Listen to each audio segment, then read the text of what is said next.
नमस्कार दोस्तों, परमार एजुकेशन की यूट्यूब चैनल पे आप सभी लोगों का स्वागत करते हैं। आज बात करेंगे यहाँ पे गणित शिक्षण के सबसे महत्वपूर्ण टॉप प्रश्नों पे, जो कि यहाँ पे अधिकतर सी-टेट के प्रश्नों को यहाँ पे 31 जनवरी को देखते हुए सभी प्रश्न यहाँ पे बहुत ही अच्छे तरीके से रखा गया है। तो आज ये जल्दी से आज सभी लोग, क्योंकि आज यहाँ पे प्रश्न एनसीईआरटी से भी कुछ रखे गए हैं और एनसीएफ से भी रखे गए हैं। तो आप लोगों को पता है कि एनसीएफ और एनसीईआरटी को अगर मिला दिया जाए तो लगभग आपके 15 नंबर के पेडागोजी आते हैं। तो चलिए देखते हैं कितने लोगों का आज का जो टारगेट है आप लोगों का यहाँ पे 17 प्लस करना है। याद रखिएगा, यहाँ पे 20 प्रश्न में से 17 प्लस करना है। तो चलिए आ जाइए जल्दी से। गुड इवनिंग सभी लोगों को। और जो भाई बहन हमारे चैनल पे नए हैं और अभी तक हमारे चैनल को सब्सक्राइब नहीं किया तो क्या करिए, परमार एजुकेशन चैनल को सब्सक्राइब करिए, साथ ही बेल आइकन का बटन दबा लें ताकि लाइव आने पर आप लोगों के पास एक नोटिफिकेशन पहुंच जाए। और शेयर कर दीजिए अपने अपने ग्रुपों में, जल्दी से शेयर कर दीजिए ताकि अधिक से अधिक लोग हमारे चैनल से जुड़ सकें।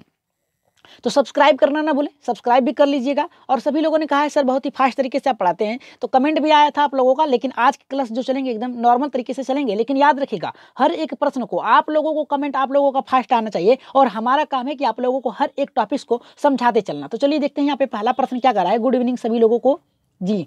चलिए देखते हैं यहाँ पे पहला प्रश्न क्या कर रहा है। पहला ये कर रहा है कि गणित सभी विज्ञानों का द्वार एवं कुंजी है। देखिए विज्ञान का है, विज्ञान में अधिकतर आपका सूत्र प्रयोग होता है। याद रखिएगा सूत्र, यहाँ पे न्यूमेरिकल प्रश्न यानी गणित के सूत्र का प्रयोग होकर क्या कहता है कि अपना प्रयोग करता है। ठीक है, तो यहाँ पे कहा द्वार एवं कुंज यानी प्रवेश करने का एक मार्ग है। ठीक है, ये किसका कथन है? पहला करा है कि रोजर एवं बेकन ने, दूसरा करा है कि हैमिल्टन ने, तीसरा करा है प्लेटो ने, चौथा करा है कि रसेल ने। तो राइट आंसर यहाँ पे क्या जाएगा? ये प्रश्न आप लोगों ने 3 बार कर चुका है क्लास में। ठीक है, तो इसे गलत मत करिएगा। देखिए इस प्रश्न में कोई कुछ रखा नहीं है, क्योंकि ये प्रश्न किसने कहा है मनोवैज्ञानिक तरीके से। तो राइट आंसर यहाँ पे जाएगा पहले के साथ जाएगा। याद रखिएगा कौन सा राइट आंसर होगा? हमारा पहला सही होगा। चलिए आगे बढ़ते हैं दूसरे प्रश्न पे। और सभी लोग कमेंट एकदम फास्ट करिए और लाइक भी कर दीजिएगा। ठीक है, चलिए देखते हैं दूसरा प्रश्न क्या करा है। दूसरा ये करा है कि और 2 दिन क्लास नहीं चलिए, थोड़ी छठ भी पूजा थी, सभी लोग व्यस्त भी थे इसलिए नहीं चलाए, हम भी व्यस्त थे। लेकिन अब क्लास आप लोगों की रेगुलर चलेगी। देखिए यहाँ पे दूसरा क्या कह रहा है हमारा। दूसरा ये कह रहा है कि गणित के अध्ययन से बच्चे में किस गुण का विकास होता है। देखिए गणित के अध्ययन में जब भी बालक गणित का प्रयोग करता है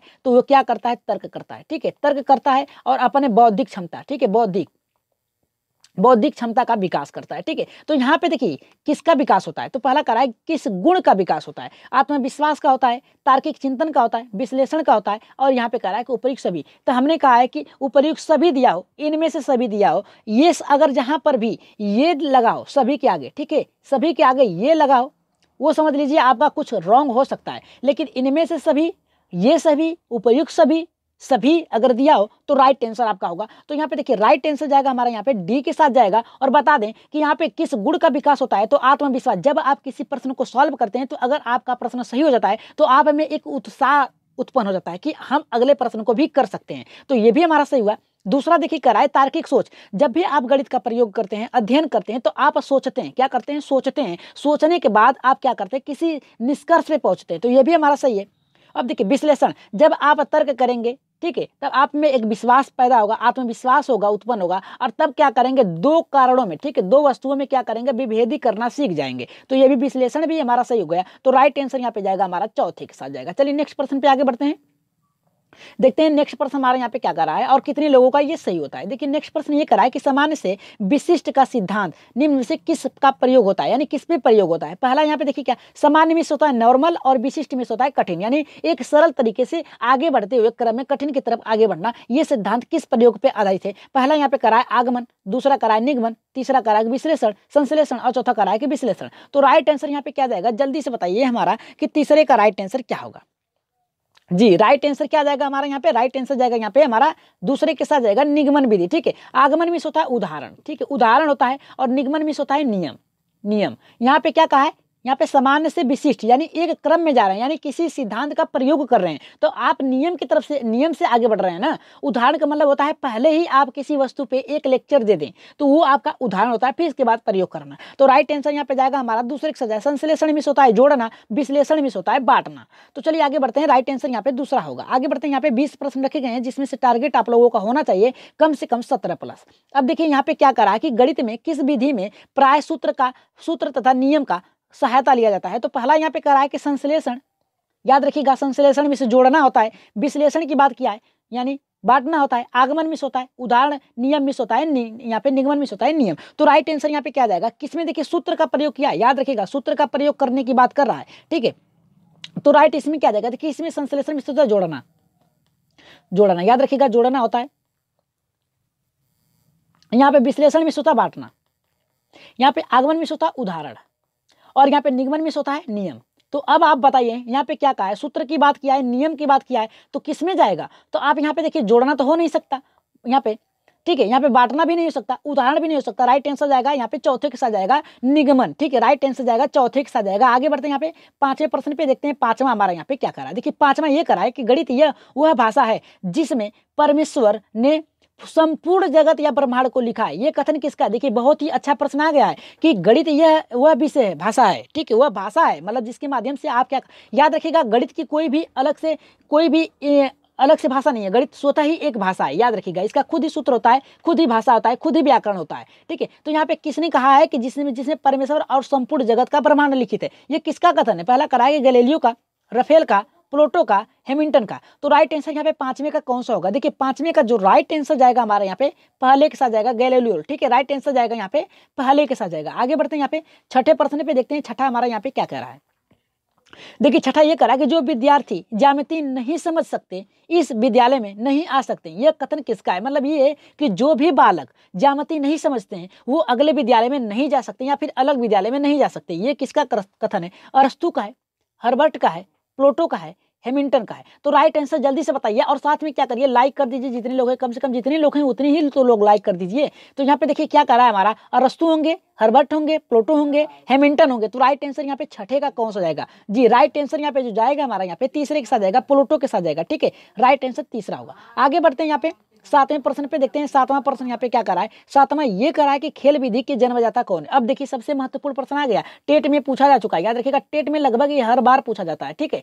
यहाँ पे कहा है कि खेल विधि के जन्मदाता कौन है, तो कह रहा है फ्राबेल है, डाल्टन है, मॉन्टेसरी है, सिगमंड फ्रायड है। तो राइट आंसर यहाँ पे क्या जाएगा सातवें का? देखिए सभी लोग को पता है कि खेल विधि के जन्मदाता कौन है, फ्राबेल है, ठीक है, राइट आंसर यहाँ पे जाएगा पहले के साथ जाएगा। आगे बढ़ते हैं यहाँ पे आठवें प्रश्न पे, देखते हैं आठवां प्रश्न यहाँ पे क्या कर रहा है। उपचारात्मक शिक्षण की संपूर्ण होती है, देखिए जरूरत होती है, ठीक है, उपचारात्मक, जब बालक कभी भी फंसता है, ठीक है, उसे क्या किया जाता है, किसी की द्वारा सहायता प्रदान करना, यही उसका उपचारात्मक होता है। मतलब ये है कि आप जहां पर फंस रहे हैं या फिर जो भी आपकी कठिनाई हो रही है उसे दूर करना उपचार कहलाता है, ठीक है, यानी आपकी कठिनाइयों को पूरा करना उपचारात्मक शिक्षण के अधिगम के अंतर आता है। तो जरूरत होती है, किसको होती है? मंद बुद्धि बालकों के लिए होती है, पिछड़े बच्चों के लिए होती है, समान बच्चों के लिए होती है, इनमें से सभी के लिए होती है। तो राइट आंसर आठवें का यहाँ पे क्या जाएगा? जी जल्दी से बताइए कि राइट आंसर क्या जाएगा आठवें का। देखिए जो उपचारात्मक कार्य होता है, मंद बुद्धि, जो जिसको कुछ नहीं आता है उसके लिए भी हो सकता है, पिछड़े बालक जिनको कुछ आता है या नहीं आता है, जो क्या करते हैं कक्षा में बैठते तो हैं लेकिन उनकी जो मानसिक स्थिति होती है वो सामान्य नहीं होती है, उनके लिए होता है, ये भी सही है। देखिए सामान्य बच्चे का मतलब ये है कि जो भी उत्तर सही कर रहे हैं, आप जो भी पूछ रहे हैं उसको सही सही तरीके से हल कर रहे हैं, लेकिन कभी तो वो फंसेंगे। ऐसा तो नहीं है कि किसी को जरूरत नहीं पड़ेगी उपचारात्मक कार्य के लिए, हर जगह पे हर किसी व्यक्ति को जरूरत पड़ती है, सामान्य बालक को भी पड़ सकती है, विशिष्ट बालक को भी पड़ सकती है, ठीक है। तो राइट आंसर ये भी हो गया। तो इनमें से राइट आंसर जाएगा यहाँ पे इनमें से सभी के लिए, ठीक है, राइट आंसर जाएगा यहाँ पे चौथे के साथ जाएगा। आगे बढ़ते हैं यहाँ पे आठवें प्रश्न पे, देखते हैं आठवां यहाँ पे क्या कर रहा है। देखिए आठवां प्रश्न भी बहुत अच्छा है कि गणित की भाषा में निम्नलिखित में से किसमें प्रयोग किया जाता है, किसका प्रयोग किया जाता है। और यहाँ पे याद रखिएगा, यहाँ पे देखिए क्या कहा है कि नहीं किया जाता है, ठीक है, गणित भाषा में निम्न में से किसका प्रयोग नहीं किया जाता है। पहला देखिए यहाँ पे क्या करा है हमारा, देखिए कह रहा है कि गणितीय सूत्र का, गणितीय संकेतों का, गणितीय संख्याओं का, इनमें से कोई नहीं। तो राइट आंसर यहाँ पे क्या जाएगा? नौवें का जल्दी से बताइए कि राइट आंसर क्या होगा। जी देखिए जब भी गणित का प्रयोग करेंगे तो सूत्र का प्रयोग करेंगे आप, निगमन विधि आगमन विधि दोनों का, गणितीय संकेतों का a² + b² + 2ab, इन सभी संकेतों का क्या करेंगे आप? प्रयोग करेंगे, ठीक है, ये भी सही है, ठीक है, गणितीय संख्याओं का, ठीक है, ये भी हो गया। अब देखिए जब ये सभी हैं तो बचा हमारा कौन सा? चौथा। तो राइट आंसर यहाँ पे जाएगा चौथे के साथ जाएगा, ठीक है, राइट आंसर चौथा होगा। आगे बढ़ते हैं 10वें प्रश्न पे, देखते हैं 10वां हमारा यहाँ पे क्या कर रहा है। देखिए छात्र गणितीय गणना में गति प्राप्त कर सकते हैं। देखिए गति का मतलब होता है तीव्रता प्रदान कर सकते हैं, यानी आगे बढ़ सकते हैं और गणित अच्छे से सीख सकते हैं। यहाँ पे ये नहीं कि भागने का, ठीक है, गणितीय का मतलब ये होता है कि वो संख्याओं को गणनाओं में और अंतर करना, विभेदित करना, तर्क करना सीख जाते हैं, प्राप्त कर सकते हैं। किसके द्वारा? देखिए पहला यहाँ पे करा है चर्चा और या वाद विवाद द्वारा, दूसरा मौखिक कार्य के द्वारा, तीसरा लिखित कार्य द्वारा, चौथा करा है कि अभ्यास द्वारा। तो राइट आंसर यहाँ पे क्या होगा? जल्दी से बताइए कि राइट आंसर क्या होगा। चर्चा द्वारा गति प्रदान कर सकते हैं, मौखिक कार्य के द्वारा कर सकते हैं, लिखित कार्य के द्वारा कर सकते हैं, अभ्यास द्वारा कर सकते हैं। तो राइट आंसर यहाँ पे 10वें का क्या होगा? जल्दी से बताइए। जी राइट आंसर जाएगा मौखिक कार्य द्वारा, क्योंकि यहाँ पे देखिए गति यानी बोलने की बात किया है, ठीक है। तो मौखिक कार्य यानी क्या होता है कि आप आदान प्रदान करेंगे किसी से, चर्चा, यहाँ पे देखिए चर्चा या वाद विवाद द्वारा कर सकते हैं, लेकिन यहाँ पे मौखिक कार्य चर्चा में आप किसी भी प्रश्न को पूछ सकते हैं, यानी हिंदी से भी रिलेटेड हो सकता है, लेकिन पूछा किससे, गणित से पूछा है, तो मौखिक कार्य जहाँ पे आएगा वहां पर आपका वाद विवाद और चर्चा दोनों आ जाएगा, ठीक है।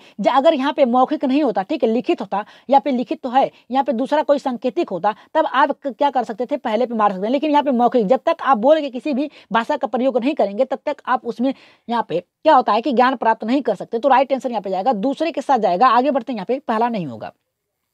11% पे आगे बढ़ते हैं, देखते हैं 11 का हमारा यहाँ पे क्या करा कि गणित का भौतिक संबंध कहलाएगा, ठीक है। देखिए गणित का भौतिकीकरण यहाँ पे संबंध कहलाएगा क्या, गुणांक, पारस्परिक, एकीकिक, दूसरा करा कि इनमें से कोई नहीं। तो राइट आंसर यहाँ पे 11 का क्या आ जाएगा, जल्दी से बताइए। देखिए जब भी गणित का प्रयोग करेंगे तो यहाँ पे आप गुणांक का प्रयोग करेंगे, ठीक है, यानी किसी एक अंक का देना प्रयोग करेंगे, ठीक है, संख्याओं का देना क्या करेंगे, प्रयोग करेंगे। तो राइट आंसर यहाँ पे जाएगा पहले के साथ जाएगा, याद रखिएगा, यहाँ पे जाएगा। पारस्परिक नहीं होगा, एक ही नहीं होगा, एक ही में होता है सभी विषयों को समाहित करना। अब पारस्परिक मतलब होता है कि आप किसी के द्वारा दे रहे हैं, लेकिन यहाँ पे जो गुणांक होगा यानी एक सही निर्णय पे पहुंचेंगे। तो राइट आंसर यहाँ पे जाएगा पहले के साथ जाएगा। आगे बढ़ते हैं, यहाँ पे 12वें प्रश्न पे देखते हैं। यहाँ पे देखिए 12 का प्रश्न ये कर रहा है हमारा कि उपचारात्मक शिक्षण की प्रक्रिया कब तक चलती है, कब तक यहाँ पे चलती है या रहती है। तो पहला यहाँ पे करा कि जब तक छात्रों का पिछड़ापन दूर न हो जाए, दूसरा करा जब तक छात्र रुचि ना ले, तीसरा करा कि जब तक विद्यालय समय, यहाँ पे जब तक विद्यालय में समय मिले, और यहाँ पे चौथा करा है कि जब तक अन्य अध्यापक कक्षा में ना आ जाए। तो राइट आंसर यहाँ पे क्या आ जाएगा, देखिए पहला क्या कहा है, यहाँ पे देखिए पहले प्रश्न क्या कहा है, उपचारात्मक, जब आपकी कठिनाई होती है उसको दूर करना, शिक्षण प्रक्रिया कब तक यहाँ पे चलती रहनी चाहिए। तो पहला कहा है कि जब तक छात्रों का पिछड़ापन दूर ना हो जाए तब तक चलनी चाहिए उपचारात्मक कार्य। और यहाँ पे देखिए दूसरा क्या कहा है हमारा, जब तक छात्र रुचि न ले, तो यानी बालक रुचि न लेगा कभी तो आप उसका उपचार तो करेंगे ही नहीं। देखिए वही तो इसका होगा, कठिन यहाँ पे शब्द होगा, यहाँ पे क्या होगा कि जब तक बालक रुचि नहीं ले, उसको रुचि लाना ही तो उपचारात्मक श्रेणी के अंतर्गत आएगा। तो ये तो गलत हो गया। जब तक विद्यालय में समय मिले, यानी समय नहीं, जब विद्यालय में बालक प्रवेश कर ले तब तक उसकी कठिनाई जो है उसके अनुरूप आपको उपचारात्मक कार्य करना चाहिए। और यहाँ पे कह रहा है कि जब तक अध्यापक कक्षा में न आ जाए। देखिए अध्यापक न आ जाए तो और कोई तो होगा उसका उपचारात्मक, उसे माता पिता है, ठीक है, माता पिता भी दे सकते हैं, घर पे दे सकते हैं, ठीक है, चलते समय उसके दोस्त दे सकते हैं। तो ये भी गलत हो गया। राइट आंसर जाएगा यहाँ पे पहले के साथ जाएगा, ठीक है।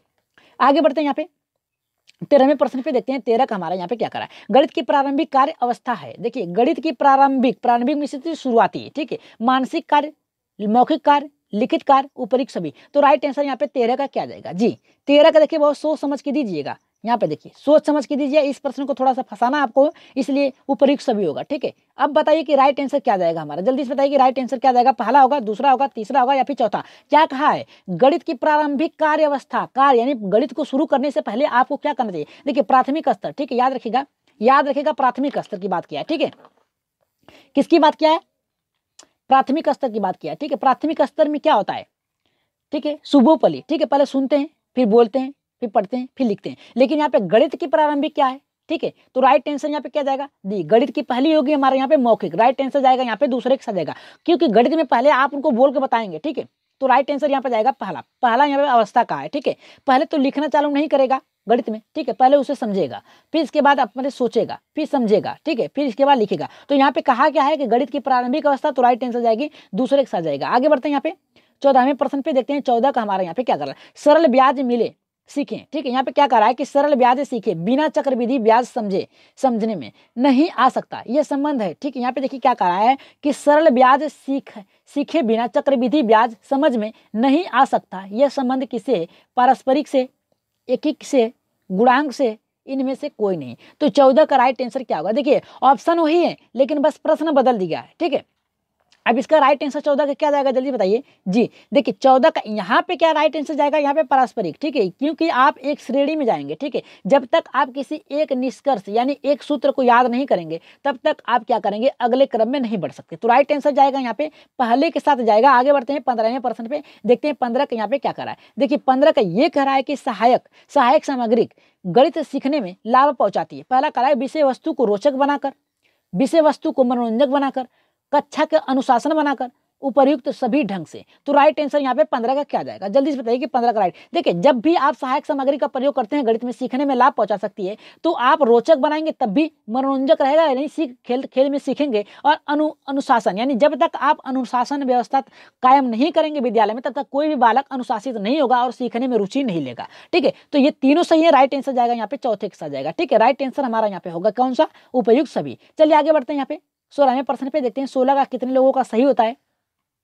कहा कि जिस विधि द्वारा गणित शिक्षण में स्थायित्व तो मिलता है तो उसे क्या कहते हैं, आगमन विधि कहते हैं, निगमन विधि कहते हैं, विश्लेषण विधि कहते हैं, संश्लेषण विधि कहते हैं। तो याद रखिएगा यहाँ से आप लोगों को 3 से 4 नंबर आज की क्लास से मिलेंगे, याद रखिएगा शिक्षण में आप लोगों को श्योर है कि मिलेंगे। तो 16 का राइट आंसर यहाँ पे क्या जाएगा, जल्दी से बताइए कि 16 का राइट आंसर। जी राइट आंसर, देखिए जिस विधि द्वारा गणित शिक्षण में अस्थायित्व, अस्थायित्व का मतलब होता है कि आपका ज्ञान अस्थायी हो। तो पहले क्या करते हैं आप, पहले यहाँ पे देखिए पहला करा है कि उदाहरण, दूसरा करा है कि नियम, तीसरा करा है बांटना, विश्लेषण, बांटने की बात कर रहा है। ठीक है, और चौथा करा है संश्लेषण, यानी जोड़ने की बात कर रहा है। ठीक है, तो राइट आंसर यहाँ पे क्या जाएगा, जल्दी से बताइए कि राइट आंसर क्या जाएगा। यहाँ पे अस्थायित्व की बात किया है, तो अस्थायित्व का गुण जो होता है आगमन विधि, पहले क्या करते हैं आप किसी बारे में बता देते हैं तो अस्थायित्व उनके दिमाग में बैठ जाता है बालकों को, तो उसी के आधार पर क्या करते हैं प्रश्नों को सॉल्व करते हैं। तो यहाँ पे जो राइट आंसर जाएगा पहले के साथ जाएगा। आगे बढ़ते हैं 17वें प्रश्न पे, देखते हैं 17, और अपना स्कोर काउंट करते चलिएगा सभी लोग कि आज की प्रश्न आप लोगों ने कितने सही किए और कमेंट में जरूर बताइए, तुरंत लिखिएगा। ठीक है,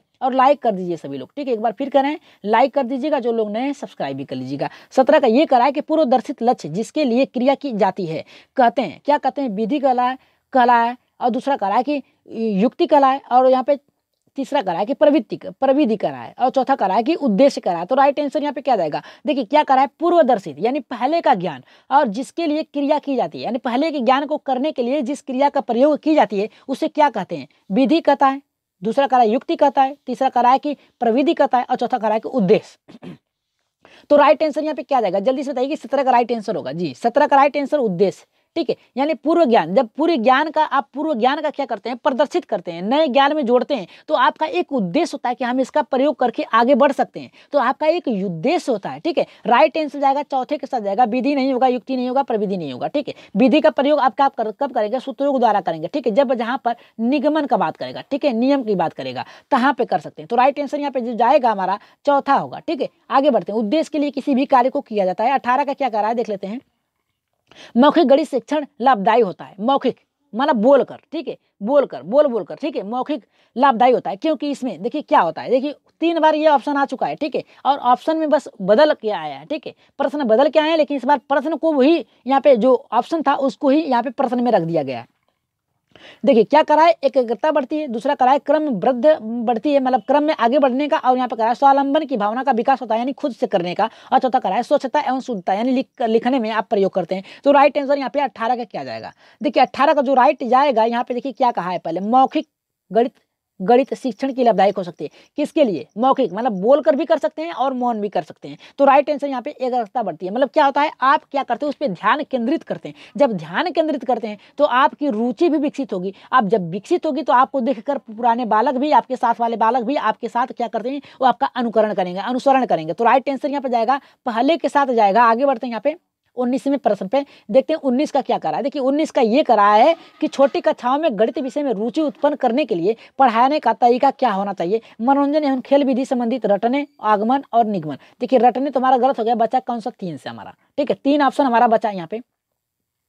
अब बताइए कि राइट आंसर हमारा क्या होगा, 19 का राइट आंसर क्या होगा, जल्दी से बताइए। देखिए क्या होता है, आगमन उदाहरण, देखिए छोटी कक्षाओं का मतलब ये होता है कि 1 2 3 4 5, यानी सीधे हम कह सकते हैं प्राथमिक कक्षा। ठीक है, प्राथमिक कक्षा। तो यहाँ पे किसका होता है, अधिकतर बालक क्या करते हैं, आगमन उदाहरण समझ पाएंगे, नहीं समझ पाएंगे, नियम समझ जाएंगे, नहीं समझ पाएंगे, रटने कंठस्थ कर सकते हैं, छोटी कक्षाओं में नहीं कर सकते। तो राइट आंसर यहाँ पे जाएगा मनोरंजन और खेल विधि संबंधी, ठीक है, तरीका सबसे उपयुक्त होता है। तो राइट आंसर यहाँ पे जाएगा पहले के साथ जाएगा। आगे बढ़ते हैं यहाँ पे 20वें प्रश्न पे, देखते हैं 20वां हमारा यहाँ पे क्या कर रहा है, और सबसे महत्वपूर्ण प्रश्न है ये, देखते हैं कितने लोगों का ये सही होता है। कह रहा है कि अबेकस का प्रयोग छोटी कक्षाओं में किस शिक्षण में प्रभावी होता है। पहला देखिए यहाँ पे क्या कहा है, छोटी कक्षाओं में, याद रखिएगा प्राथमिक स्तर की बात कर रहा है। ठीक है, कह रहा है कि गिनती सिखाने में, यहाँ पे लिखना सिखाने में, वाचन करने में, हस्तलेखन सिखाने में। तो राइट आंसर यहाँ पे क्या जाएगा, जल्दी से बताइए 20वें का राइट आंसर क्या होगा। अबेकस की बात किया है तो राइट आंसर यहाँ पे क्या जाएगा। अबेकस आप लोगों का ऐसे होता है, मॉडल याद रखिएगा।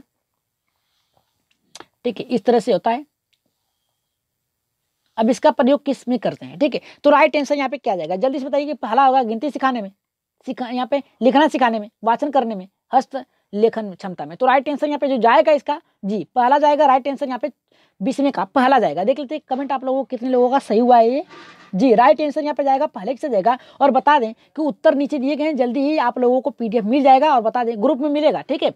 जितने भी पीडीएफ रुक गए थे वो सभी को आप लोगों को मिल जाएगा। अभी तक के 4-5 क्लास के लगभग आप लोगों को पीडीएफ नहीं मिला है, वो भी मिल जाएगा। और बता दें कि जो भाई बहन हमारे चैनल पे नए हैं और अभी तक हमारे चैनल को सब्सक्राइब नहीं किया है तो क्या करिए, परमा एजुकेशन चैनल को हमारे सब्सक्राइब करिए। सब्सक्राइब करने के साथ साथ शेयर करिए और बेल आइकन तो दबा लें ताकि लाइव आने पर आप लोगों के पास नोटिफिकेशन पहुंच जाए। और बता दें कि टेलीग्राम पर भी आप हमें ज्वाइन कर सकते हैं, ठीक है।